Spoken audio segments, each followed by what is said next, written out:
let you know. Sir. Hey, good morning. I'm like, before you say anything, you hot. Your mic is hot. Your mic is Yeah. hot. Good morning. Good morning.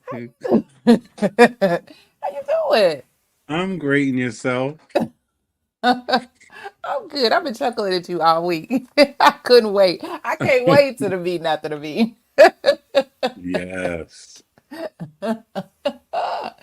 I tried to put a preview out there as a teaser, like, y'all don't want to miss this one. Y'all don't want to miss this meeting after the meeting. That's all I got. Y'all don't want to miss it. All right, all right. So how's everything else? How was your week? It was actually good. Good, How good. about yours? Y'all didn't have any weather challenges, did you? Not at all. Good, good, good. We were well, I told I told you I had an impromptu visit to Macon, and couldn't leave. Was gonna leave on Friday. Like, okay, well, I'll go home Friday. Then because they didn't really get impacted too much by the storm. The power went out a little bit overnight, but that was it. And then learned that everything hit through Atlanta. I'm like, oh, and then found out like the highway was closed down for hours, and so I'm glad I did not leave because I would have been not a happy camper sitting on the expressway for 5 hours. Um, but so I was like, okay, I'll leave on Saturday. I'll come on home, whatever. And nobody told me about Tennessee. Ran smack into all of the weather, rain, storm, all of the things in Tennessee coming home. So I was like, well, we out here now, girl. Keep it moving, keep it moving. So we did that. And then get home, and my neighbor has a tree that overhangs in my driveway. Branches, large, huge branches fell off the tree and hit my daughter's car, my other daughter's car, and busted out her windows and damaged. And I was like, oh, good Oh, wow. Lord. So they had a lot of stuff going on here with wind, and it looked like a war zone out there. Trees down all over the place and branches and just stuff. So, but Well, it looks back to normal now. So, and I don't think anybody was hurt. Oh, and power was out. I had internet. You forget power. I need internet. But yeah, but I mean, I think everybody was okay. And if anybody had been impacted, um, by the storm or whatever, definitely prayers and thoughts are with you, especially those who definitely. lost their lives or whatever. And I was talking to somebody about this, and I was like, the first thing that you want to say is, well, they told you the storm was coming, just go. And I remember how I felt, with Katrina, like they told y'all, but then I feel like we come from a place of privilege where we can just pack up and go, or we have the resources to pack up. And you have to think a lot of people don't. They don't. And go where? If all of their family, if everybody they know and love and everything is right there, where are they going? There's no going to where. So, that a lot of that. And then, oh, I'll never forget how they talked about, um, and I don't know how other states operate and do, but not considering, because you have the some states, cities, whatever, have the sirens. Well, some people are deaf; they can't hear that siren. Making accommodations for those who have impairments that may not be able to know, well, what is happening, what's going on, and then being able to go somebody to get them. They can't just leave on their own. They have, caregivers and that kind of thing. So just, thinking through all of those things, it's just a lot, just a lot. Well, you said a mouthful because I think that people I hear echo Is it me? I don't know. Okay, let me see. Go ahead. Just keep talking. because some people forget about privilege. And it doesn't necessarily, I mean, everybody, like you said, get up and go where. And Hmm. then even when it's all over, you still have to come back to access the resources. If you went to a relative's house out of state, you still have to come back to whatever county you're in to get whatever services you need, if you can even get back. Yeah. So it's there's a lot of moving pieces to that. Okay, I'm laughing at my comments. We have Buenos Dias. Oh, buenos dias. We got good morning. Good morning. Yeah. All right. We are becoming international. And good morning to our on the street correspondent, the Crafty Coder. Good Yes. morning. Good morning. Grand Rising. Grand All Rising, right. Regina. But you're right, and I think folks don't think about that. And then, yeah, just a mess, and just being. I think there's a lot to being prepared, not just individuals, but your infrastructure, your government infrastructure, being prepared for what could happen. And oftentimes, I know people were talking about, I think Asheville, they weren't prepared for anything like that. Um, but you got to consider, we got climate change and weather is crazy. Everybody, you got to stay ready. Mhm. Stay ready at all times, because you never know what could happen. And you think, well, that would never happen here, or we don't even get that. Well, here we are. Here we are. So, okay. Enough about that. We need happy things. Happy things. Well, welcome everybody to our Saturday morning tea, where we brew up the hottest topics in healthcare. We discuss health information, news, education, certification tips, entrepreneurship, the weather, being Yeah. prepared, staying ready so you don't have to get ready. That actually applies to all kinds of things. Being international, Buenos Dias and Guten Morgen and all of the Mhm. things. Just all of the things. But basically, the revenue cycle at large. Um, don't forget, as you come in, to hit the thumbs up or like button. I'm Clarice Warner. I'm the Girl with the Pearls. I am the founder and senior education director of the Professional Reimbursement Network, LLC, where coding education is key. And PRN is a healthcare compliance consultancy located in Cincinnati, Ohio, that specializes in revenue cycle, um, regulatory compliance, and education. And let me ask you, do you know what it takes to be a certified marketable medical coder? Well, before I introduce my co host, even though we've been talking for a minute, let me share with you information on a free email course on the 5 steps to become a certified marketable medical coder. Are you interested in medical coding, but not sure where to start, and scared of wasting time and resources? Let me help you with the right steps to become a certified marketable medical coder. Learn more at bit.ly/5stepscoder. See, I'm gonna have to every time I see my little hats, I'm gonna have to talk to my hairdresser like, ma'am, I need to put my hats on. We can't do this. I can't wear a hat with this. Or I'm gonna have to go find some bigger rims. Oh, I Yep. went to we had a art exhibit on hip hop, the culture, 21st century, something, da da da. I don't remember all the title. And oh, who is his name? See, I'm drawing a blank. Um, I don't know, but his mom used to wear, it's called a buffalo hat.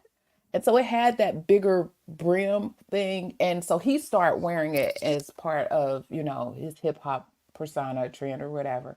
And it was like, yeah, it was making a comeback. I was like, I need to find him. I never heard of a buffalo hat before. That'll cover all of this. I could use that. And I love a brim, because through osmosis, because I never met my grandfather. My grandfather was gone, but I've seen massive pictures, and somehow or another, I have inherited his keen sense of dipping that brim to the side. And so that's what I do when I wear my hat. It was like, where you get that from? I was like, I see my granddaddy did it. I must have got it from my granddaddy.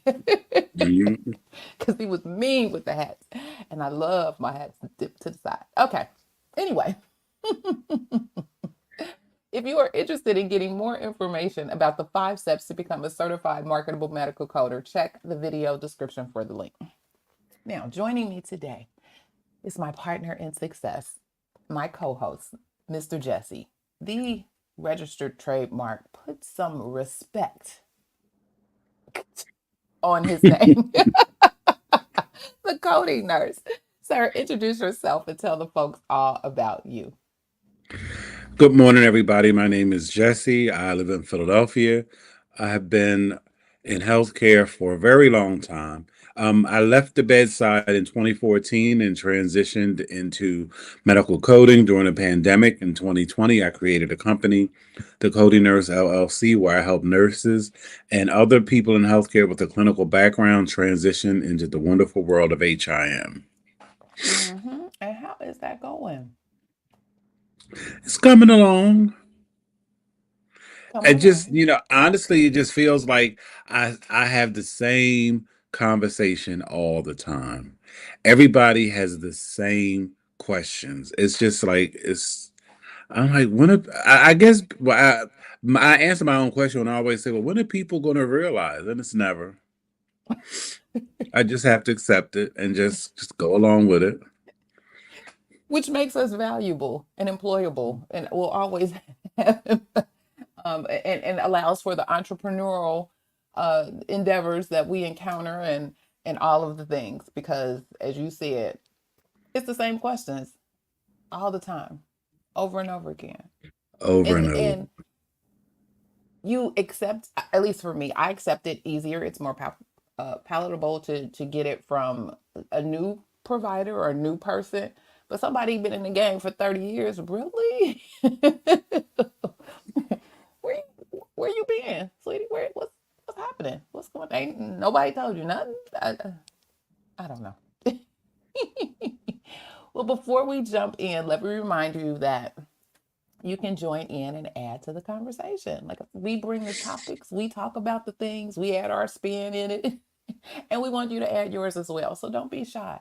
Your opinion matters and more importantly is welcomed here. So friends, use the chat. That's where we can have our robust conversation. And if you have a question, just please type Q first so that we know it is a question for us and we don't miss it. And it's not something that, y'all having your own conversation in the chat about because we like to have conversation, right? Definitely.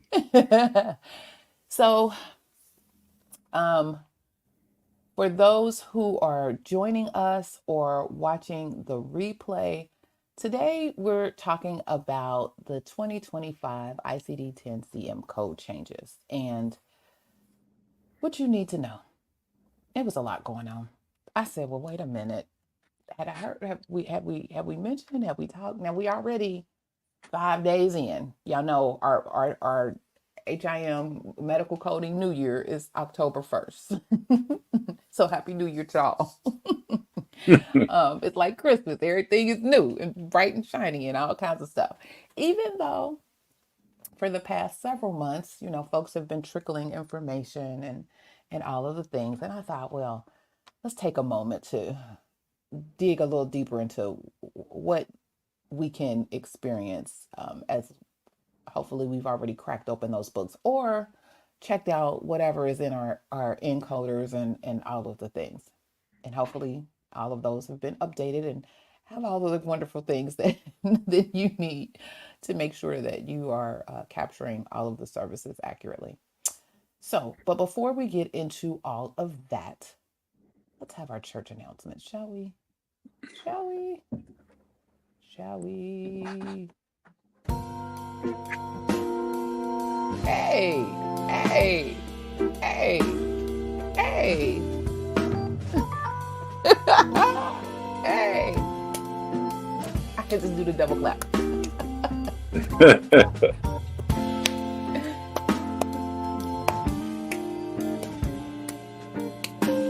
Yay. Yay. Yay. Okay. I love it. I love it. All right. Did you flip my side? Did I see Martin Luther? Oh, yeah. There we go. All right. I was like, where was the flipping of the five? All right.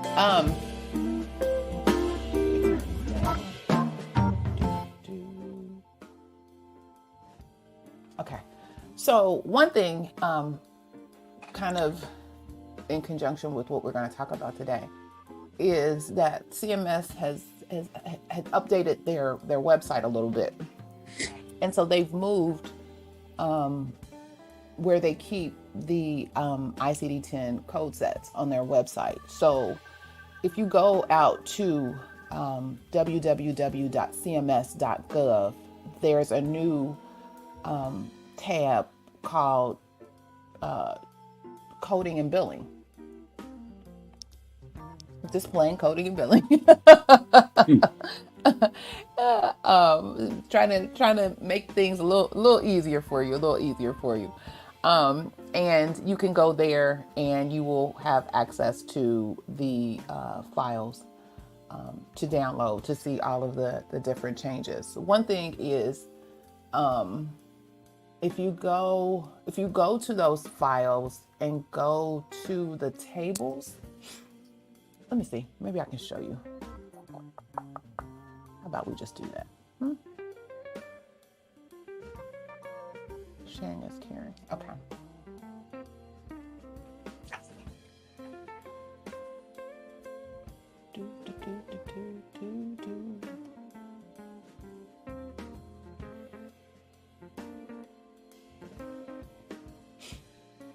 Okay, so if you go to the area, this is the Medicare, starts the Medicare website. You click into the coding and billing area and you can see the ICD-10 codes. If you go down to the files, and I believe it's here, and you want to go to the code tables, it's a zip file. I don't know if I'll be able to open up all of that.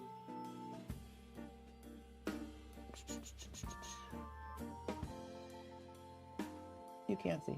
Look, y'all can see it all, can't y'all? Okay. Mm-hmm.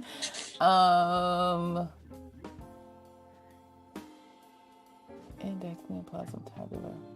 I want tables. Oh, I hit tabular. I want tables. I thought I hit the right thing. Where is the tables? Well, there are tables. It's table 6A. Gives you a full list of all of the new codes. So it gives you the code, the actual code, and then the code description. And then 6, I think it's 6E. Is it either 6D or 6E? Gives you all of the deleted codes. So it gives you the code and the code description. And then there's another table that gives you revisions. And so easily, if you ever want to just easily pop in to see, okay, well, what are the codes and what are all of the things, that's where you can find them. I don't know why it's not opening up the actual codes itself, though. And it's giving me tabular. So, go ahead. But you think it's, once you open up that folder, that the table will be inside there, inside there? No, because it didn't look like this yesterday. Oh, okay. So I don't know what I opened up yesterday. I should have had a walkthrough. I can look, but no, it was actually like, wait.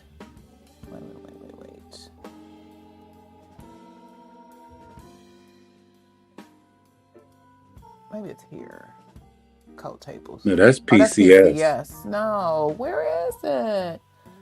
It was so nice and easily accessible. And I don't think I went here. Boom. Nope, that's the same thing. Well, let's look.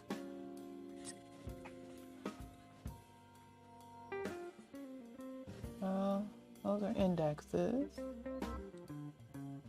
That's a neoplasm. That's the tabular. There's a whole tabular section.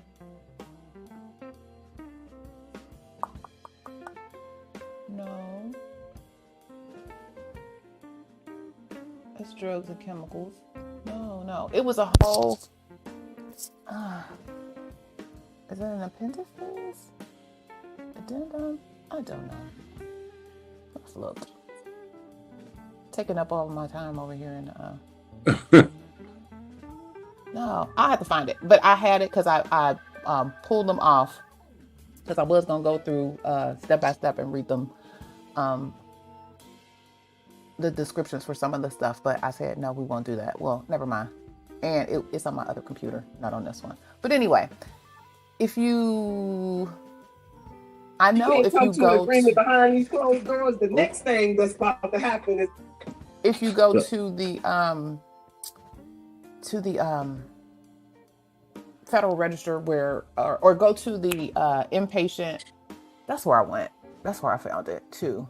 It should have been on here though. If you go to the IPPS final rule for 2025 and scroll down, and they actually have tables, and you can click on that button, and it's actually a zip file, and you can do it via a text file or an Excel file, and it'll show you the tables as well. So yeah, all of the things.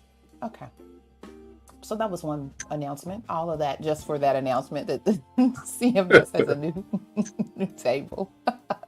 The other announcement is from AHIMA, and if you follow me on LinkedIn, I posted this on a link on LinkedIn. AHIMA is looking for folks to health information experts, and so they're looking for folks who's interested in serving as an AHIMA health information subject matter expert. Their subject matter experts can help with developing and reviewing content for I'm expose you to the world. online courses, webinar articles, and policy statements. Developing and presenting content for international engagement. That sounds like you. Working with the AHIMA certification team on reviewing and developing exam preparation materials, content, and exam content, and much more. And if you're interested, you can click a subject matter expert interest form and let them know that you're interested. Yeah, so there's an opportunity out there. Reach out and pull up. What I said was, here's an invitation to a seat at the table. Down, yes, sir.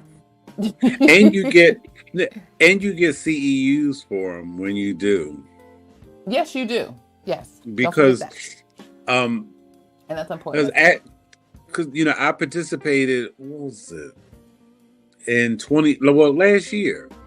Was it? Yeah, it was last year for the CDI exam that they revamped. And then I got invited this year to because they revamped the CCS.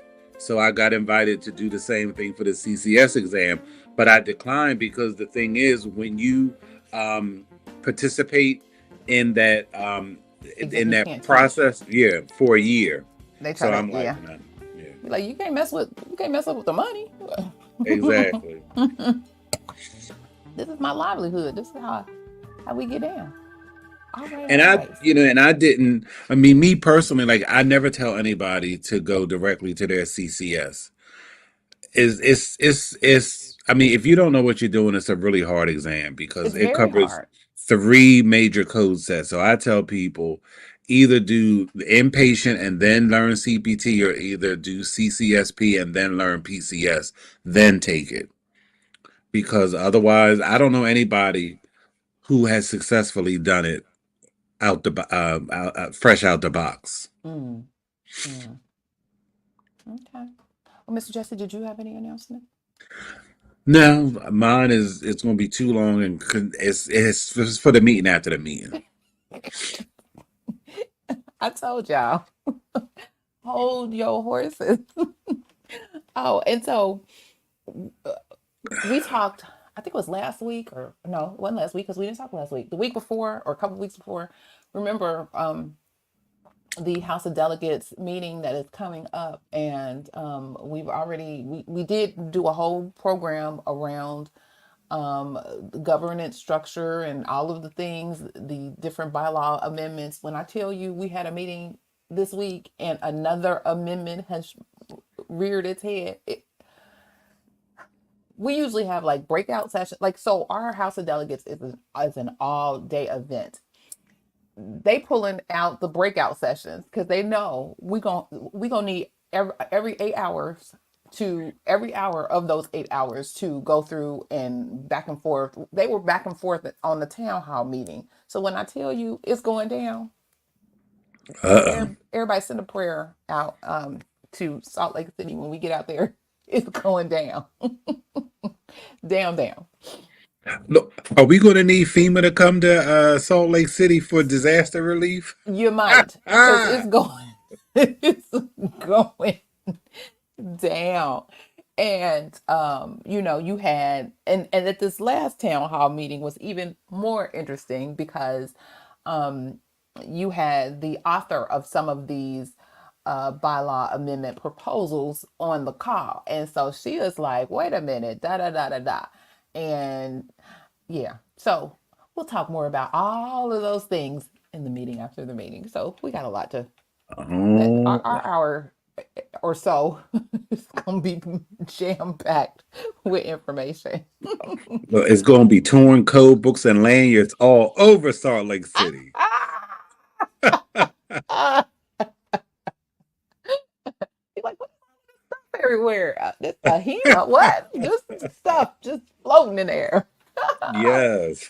Oh, all right. So, well, let's let the tea spilling begin. So let's talk a little bit about the 2025 ICD-10-CM code changes. So let's talk about the numbers first. So we're looking at 200. I meant one of your.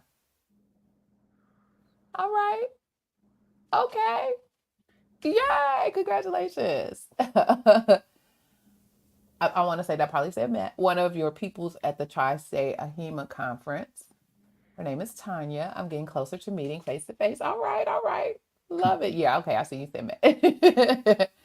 Good. See how the community just bring the folks together. Yep. You never know who you know, what you know, and nothing's wrong with having a powerful community of like-minded professionals. Nothing in the world like it. So the numbers for what's happened with us this year, we're looking at 252 new codes. There were 36 codes that were deleted and 13 had revisions. There are also some, not a whole lot of big changes. I went through the ICD-10-CM guidelines, and I'll be putting together a video on that just to walk through what the new changes were. They're not a whole lot of changes, but most of the changes that were made are as a result of the code changes here. So be on the lookout for that. Anyway, we all know these changes went into effect on October 1st. So yeah, if you haven't done your preparation, you probably scrambling right now trying to make sure all of the things are all of the things. Well, you may want to know, or folks who are out there and are new to the field, well, why should we care? Well, we have to stay up to date. We have to stay up to date on the new codes and on the changes. And all of this is critical for not only coding accuracy, but also coding compliance and also making sure you get paid accurately. Yeah. You sending somebody a claim with an old code, they're like, we can't do nothing with this. Reject, denied. No. So you have to make sure that you are submitting things appropriately. And yes, sir. Can I jump in real quickly? Jump on in.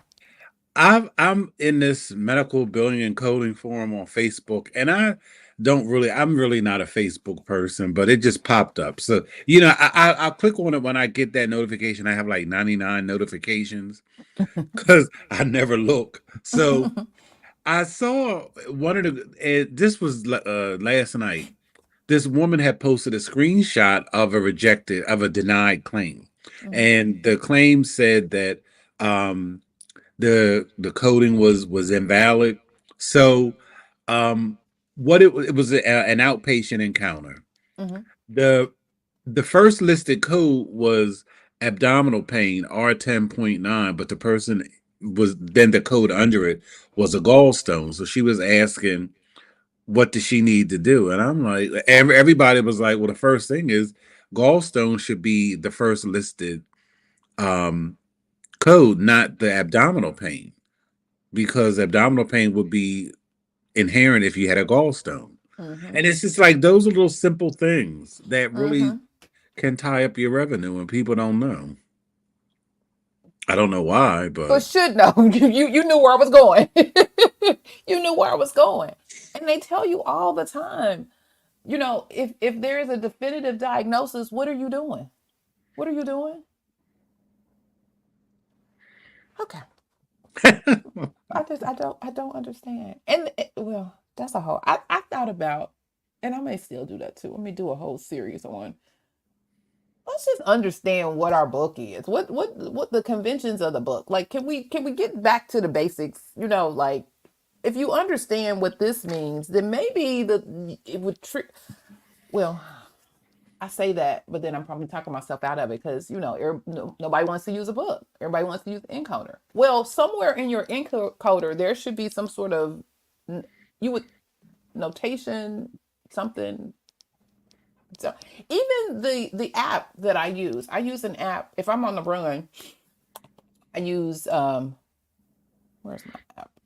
It's an ICD-10 consult app. And so if I'm looking for, and they update it every year so the new codes are in here, they update it. And so I can search by, category. If I know the category and I know what I'm looking for, specifically a specific code, and I just want to know, like the code description, or if I'm looking for a code and I can go in and put in the information, but it gives the notation. So it'll tell me, oh, you needed additional digit. This is, or all of those things that you see in your book. There should be some notation to make sure that you're getting your code, the most accurate code possible. I don't understand. Help me. Let's see. What you say? You want to care? oh, Facebook medical billing and coding. That's my side of town. Because those questions are Lord, what is the difference between the AMA ICD-10 code book and the AAPC code book? Nothing. Oh, whoever published it. So the thing is, I'm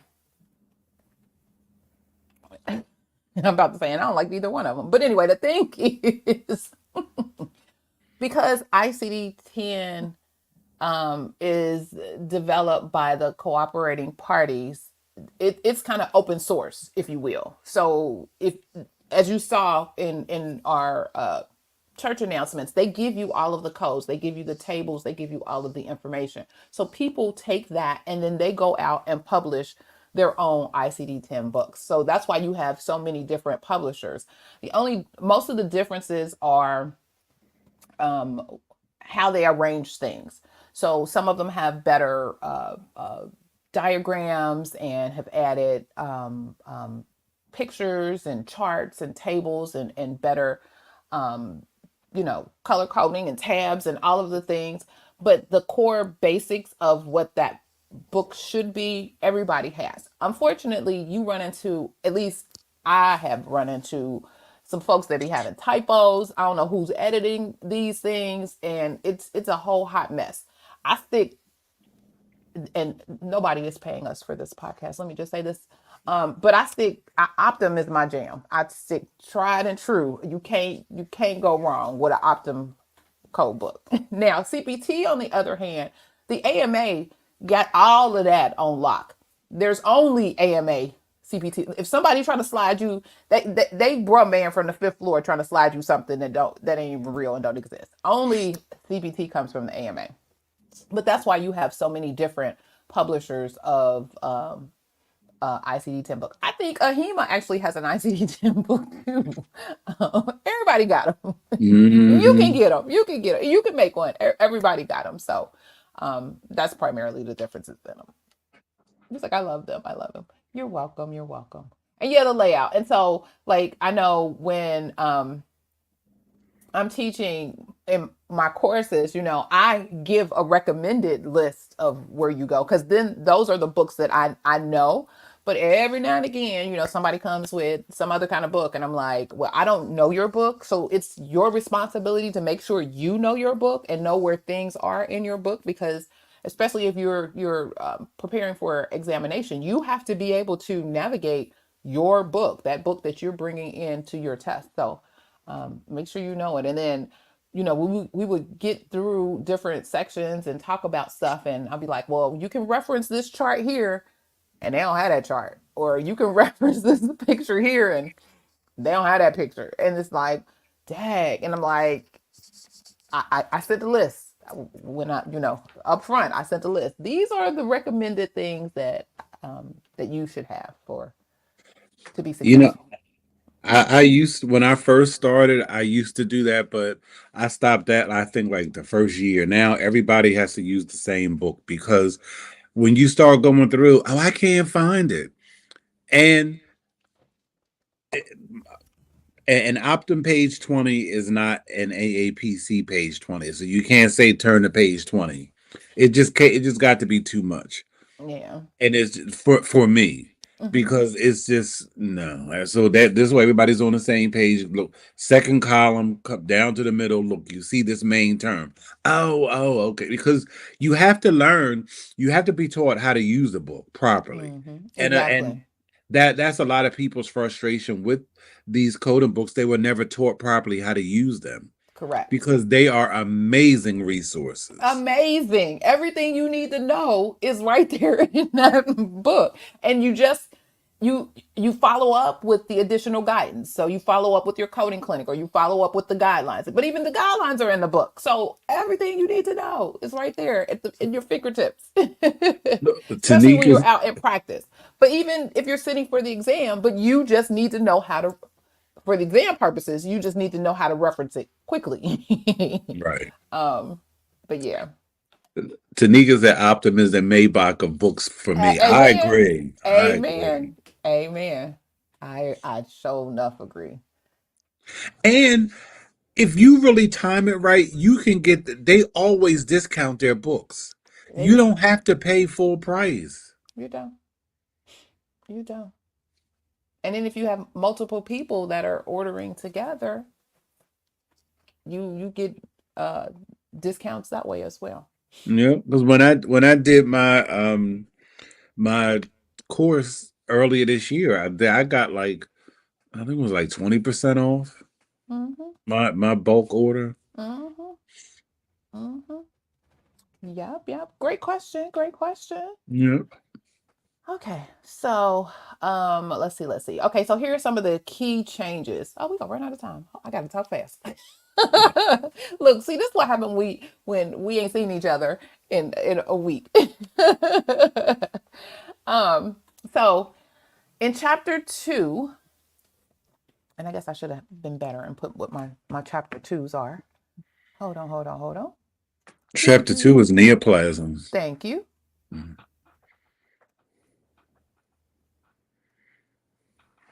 Okay, so in your neoplasm chapter two, there are a lot of codes that are around lymphoma, and most of this identifies the in remission status.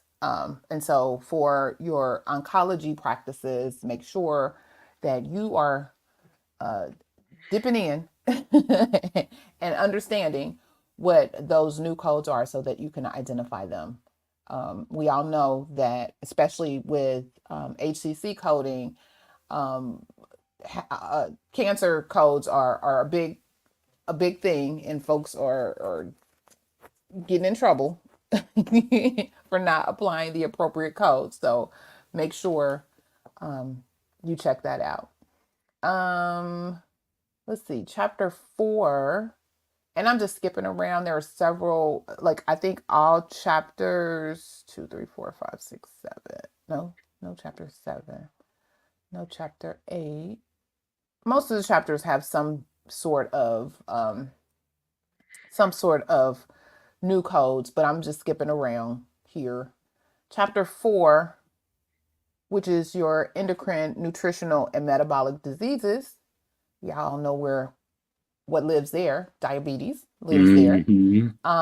There are new codes for pre-symptomatic type 1 diabetes and obesity classifications. So your endocrinologists and primary care providers, they need to be all over that chapter, making sure they understand those new codes. Or if you're coding in those specialties, make sure you understand what those new codes are about and how they relate to the patients that you're seeing. Chapter 5 is for where I live, mental, behavior, and neurodevelopmental disorders. And they're providing more specificity for conditions like anorexia and bulimia, and also binge eating disorders. So check those out. For our neurology friends, in chapter 6, it introduces new codes related to KCNQ2, serotonin syndrome, and other disorders of the autonomic nervous system, and developmental and epileptic encephalopathies. So make sure you check those out. In chapter 9, which is diseases of the circulatory system, there are new codes for cement and fat pulmonary embolism. You know what? I'm gonna come right back to that. And this is particularly important for orthopedic and interventional radiology practices. When I saw that, the first thing I thought about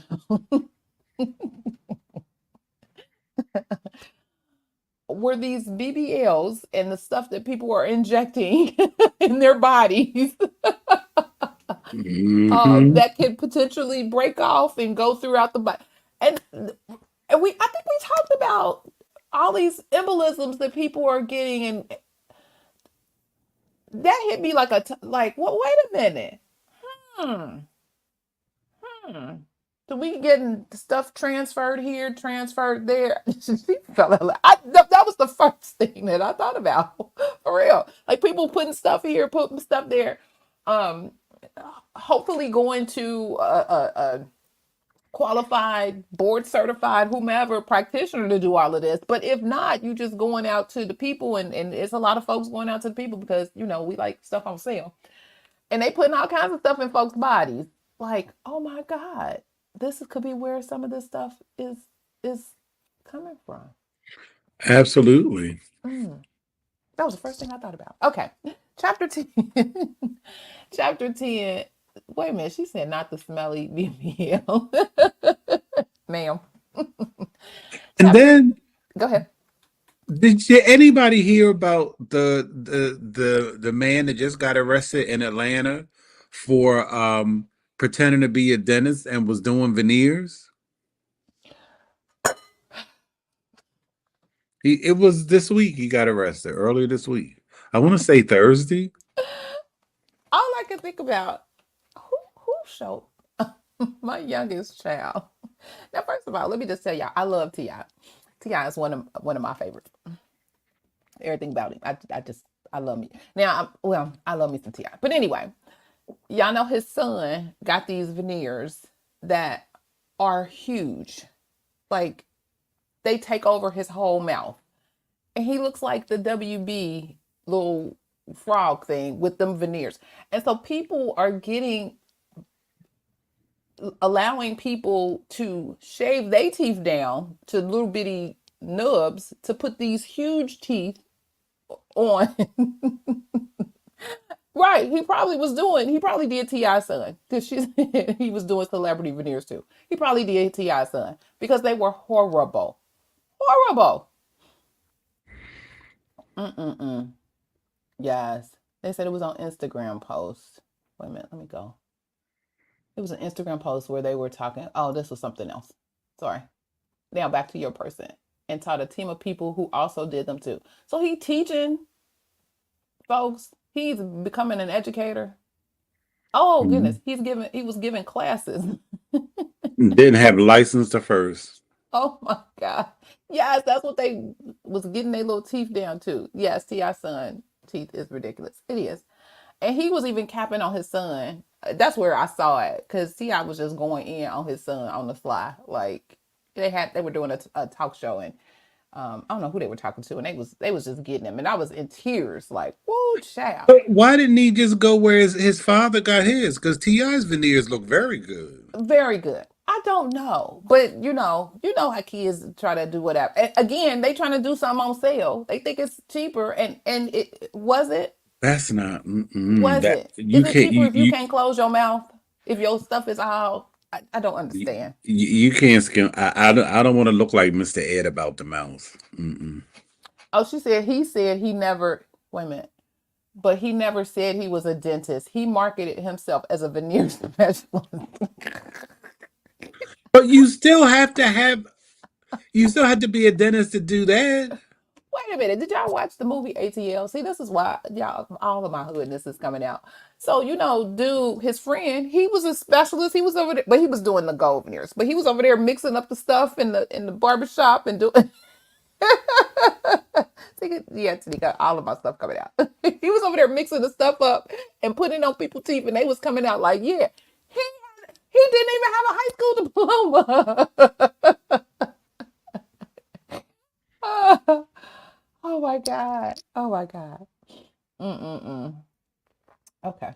I'm sorry. We done got all off. All right. So real quick. Chapter 10. Did I skip? Yeah. Chapter 10 is for respiratory system. And there is a new code for nasal valve collapse. And so our ENT folks will appreciate this information and go out there. She said, oh, And yeah, I know you have to be a dentist, but people don't read and comprehend. And again, they looking for a bargain. They think it's, yeah, okay. I always say you get what you pay for. How about that? Chapter 17 is congenital malformations, deformations, and chromosomal abnormalities. There are a lot of new codes that are around congenital heart conditions. So your pediatric cardiologist, or if you're coding for a pediatric cardiologist or coding for cardiology in general, there are some new codes there. So pay attention to that. And then our probably most updated every single year, Chapter 21, Factors Influencing Health Status and Contact with Health Services. There are new codes for social determinants of health, pediatric obesity, body mass index, personal history of colon polyps, and more. And all of these, of course, span multiple specialties. So make sure, even if you are coding in a particular specialty, that you also check out Chapter 21. There may be something that is of interest and beneficial to you as well. So some strategies on implementing these. Make sure that everybody on your team understands the changes that are relevant to their role in the revenue cycle, and can follow suit. And so if y'all have to kind of role-based training, what does that look like from the beginning through the end, as it relates to any codes that are new for your practices. Make sure that you all take a look at that. Make sure you coordinate with your EHR vendor, ensuring that the software is updated to reflect these changes.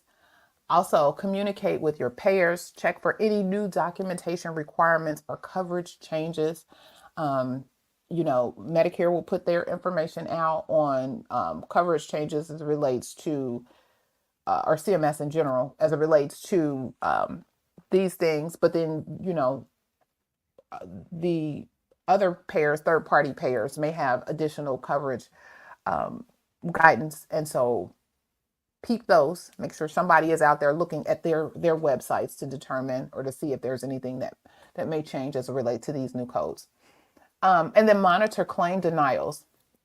Make sure you keep a close eye on your denials, especially in the fourth quarter 2024, and address any of these issues promptly, because now it's kind of the training, the honeymoon cycle, if you will, where, you know, you're getting these new things and they're seeing things and then they're changing things. And then, you know, well, wait a minute, this is what it said it's for. And then it's like, oh no, this is not what we meant it was for. And then you'll get some additional guidance. So now is the crucial time to be monitoring those things as well.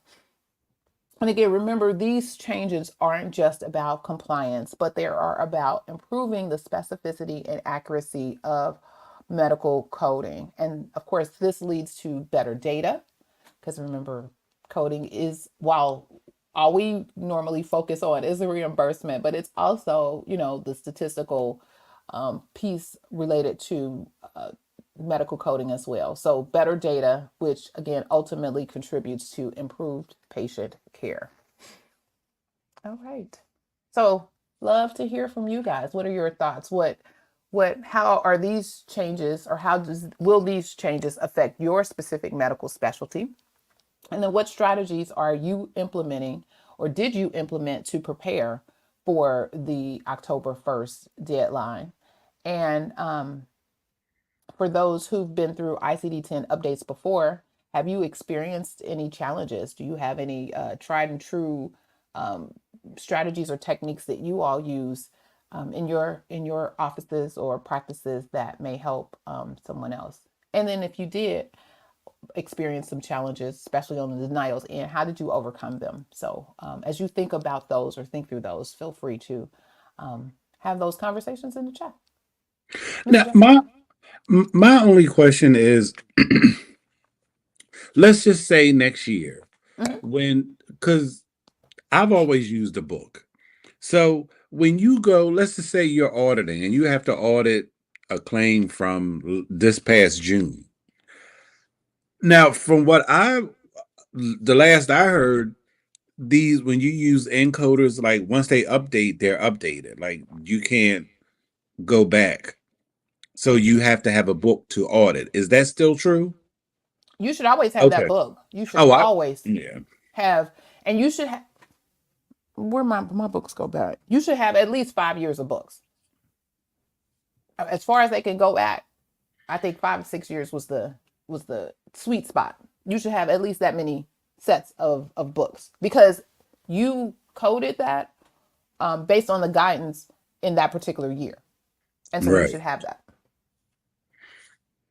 You can't be like, oh, well, today it said da da da da da. Well, no, that wasn't even the rule today. This happened 3 years ago. So what was the rule then? And why wouldn't they keep like a backup of each year? But maybe they do, but they don't keep it. They don't give it to the customer. But no, because there are places now that don't even teach from the book. They start with the encoder, and I'm like, so if you ever decide to go into auditing, you have to learn how to use the book, because they've never done it. I don't know how they do it. I mean, and then you need a book for the exam. So I just don't know. I don't know.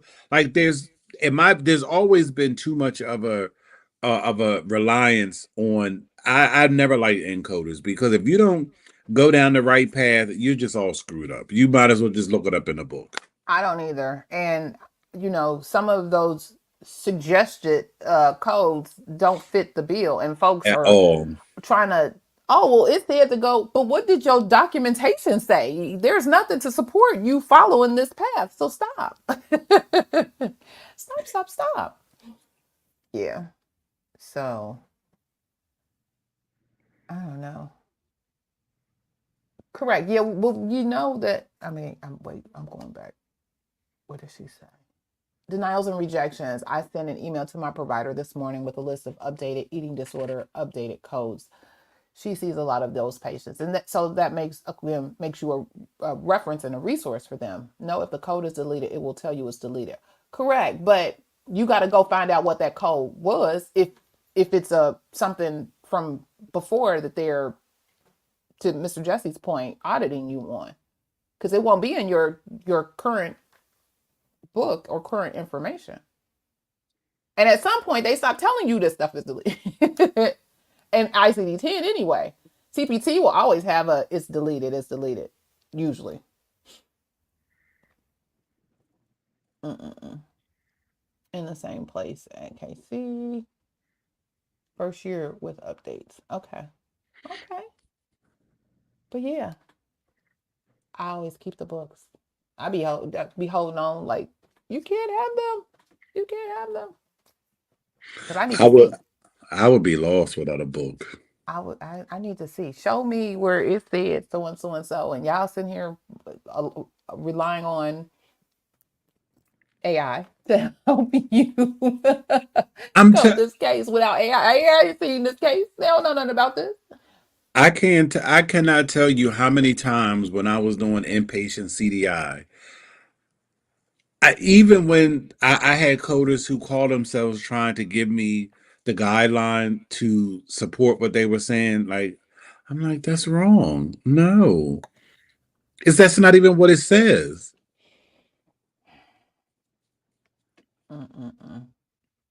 Just no. Just do better. That's all. Do better. And they give you the information. It's not like you going in blind. They give it to you. Do better. Exactly. And there's no need to, what we say, it can all be so simple. There's no need to reinvent the wheel. Everything is right there for you. Just use it. All right. And Renita has a question. Oh, I'm sorry. How long do you recommend holding books? I hold them for 5 years. I hold them for 5 years. And the furthest I've had to go back doing an audit was 3 years. But I've always heard that the sweet spot is 5 years. Keep your books for 5 years. Well, because even with my clients, I've used them, or we've been in business, and so if I touched and was responsible, I make sure I hold on to those books for those purposes. If they get audited, because of course they gonna come to me and say, well, wait a minute, ma'am, you reviewed and you said, and I said, exactly, and I'll stand 10 toes down on what I said.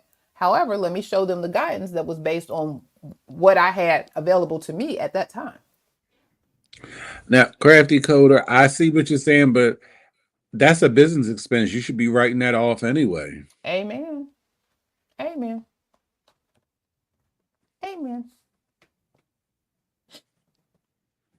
And you can't keep them forever. I ain't got that kind of space. You know how big these books are? Now, what I do like is, because what I do now from Optum is like every year I'll buy the physical and the digital. So maybe that's what they have. You have the digital piece that is not necessarily tied to, because that's not tied to an encoder that you can go back and reference. And maybe they give them something like that. But again, who was it you say you got it from? Who did you say? Optum. Okay. Maybach, baby. Maybach. Yes. They're going to get you right. They're going to get you right. They're going to get you right.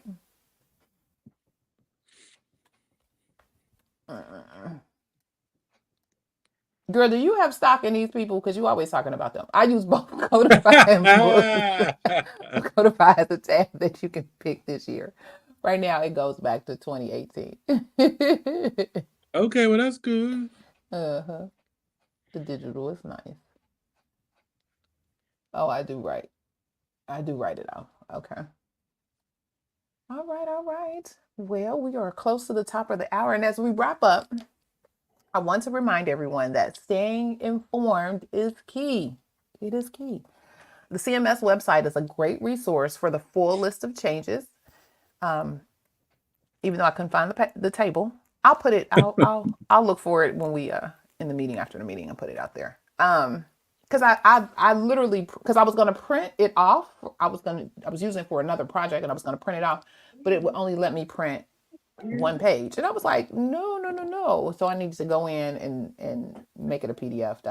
And I jumped on something else and didn't go back. So I did have it, but I'll go back and find it and put it out there.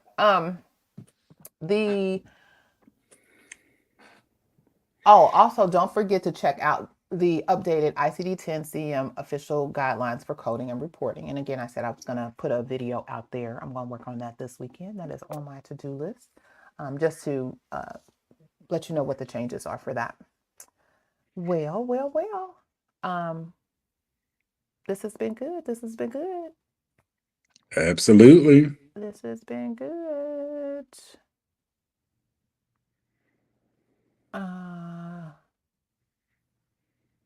Where's my... Got too much stuff going on here. I'm getting squirrelish. Uh-oh.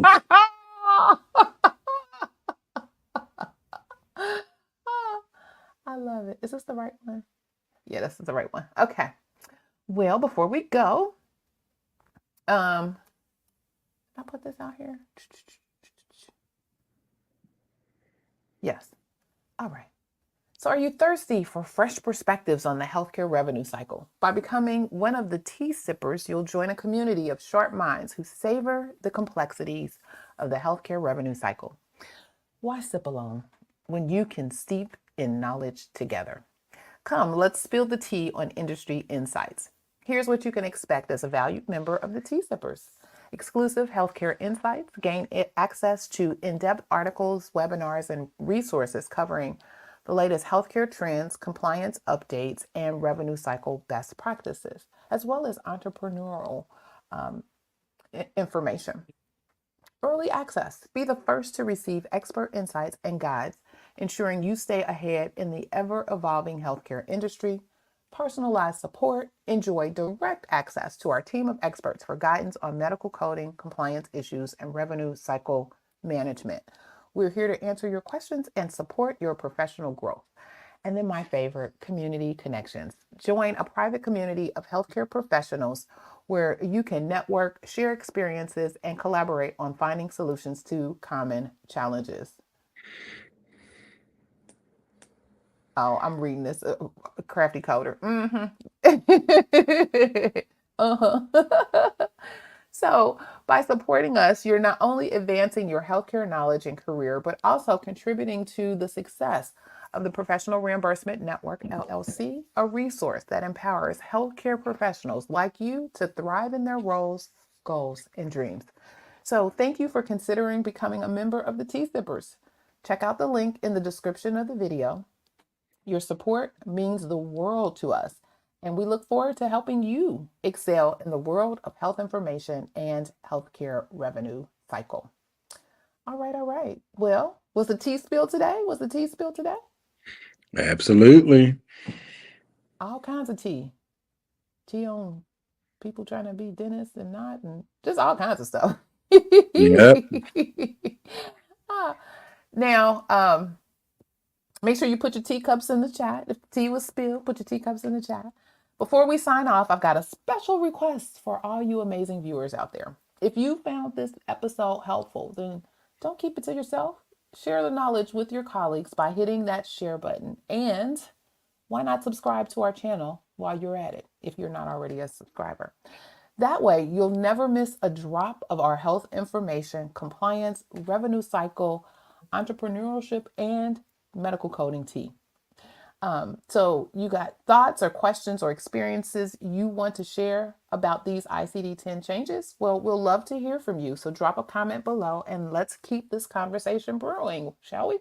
And if you enjoyed this episode, again, please give us a thumbs up.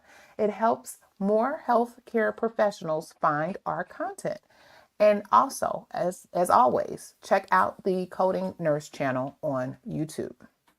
Remember, at the Saturday Morning Tea, we're all about building a community of savvy, informed healthcare professionals.